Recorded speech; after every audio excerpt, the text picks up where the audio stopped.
Kurt, it's Alan Parrot.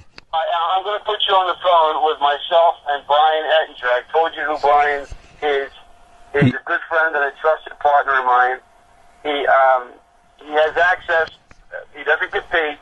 He does this as a favor for Biden with the Interagency Organized Crime Task Force that works with our agencies. Yes. But he's also very close to Biden on a number of issues. He was his former staffer. I trust him with my life, and we're business partners. So I'm going to have you, I've told him about you. You don't have to go through all the background about who you are. Okay. But I want you to tell him the most recent situation, and then Brian and I are going to talk about it, because we're going up to New York together. So we'd like to put you on speakerphone now and introduce you. Yes.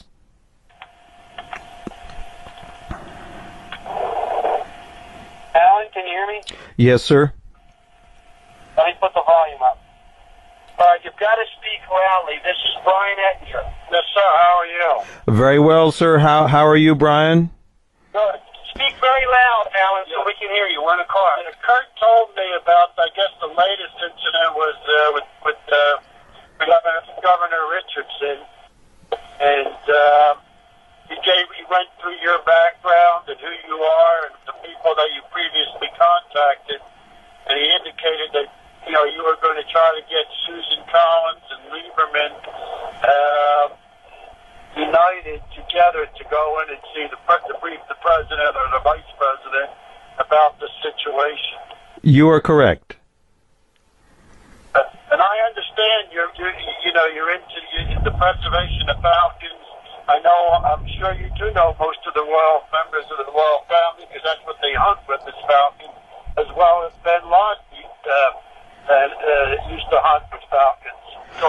Well, sir, I worked exclusively for President Sheikh Zayed, the late president of the United Arab Emirates. I lived with him and his family for 20 years. I also trained falcons for the Saudi crown prince before he became King Abdullah. Yes, falconry is the Rosetta Stone for Al-Qaeda.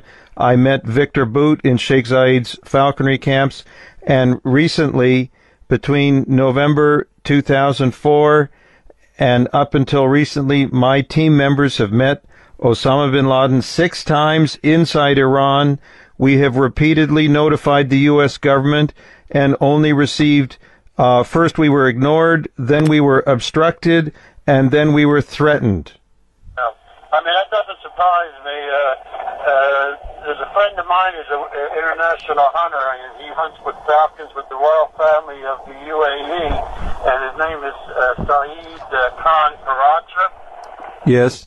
I don't know if you know Saeed, but he takes them in the Himalayas to go this mountain goat. They go hunting with the royal family there. Yes. And he told me about a year ago that because he has a house also in Quetta, he told me that he knew recently that bin Laden was in northern Iran, and he's an American citizen, and told people at the embassy, and they ignored him like the plague.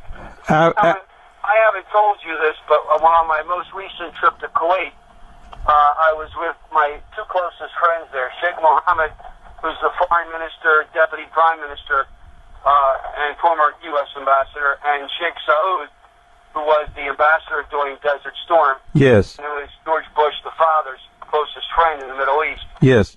And he's a very close friend of mine, and we were having a private dinner with his son Noah, who's another really close friend of mine. And we got to talking about bin Laden, and I said, Sheikh Saud, where do you think he is? He said, oh, Kurt. He said, there's no doubt, he's in Iran.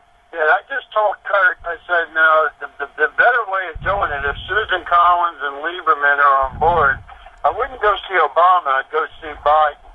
And Brian can arrange that. Brian can arrange that directly, Alan. Here's the problem, sir. We have identified with documentation 3 mechanisms used by the Bush administration to covertly engineer bin Laden's house arrest inside Iran. We have identified 2 mechanisms used by this administration to continue the legacy. And Hillary Clinton's fingerprints are all over this, and Leon Panetta's fingerprints are all over this. we will have tremendous opposition. But yeah, because I told Kurt Dennis that he is being protected by us. We don't really want to get him. We want him under the radar screen because he basically made a deal that he's not going to hit us here in the U.S. Well,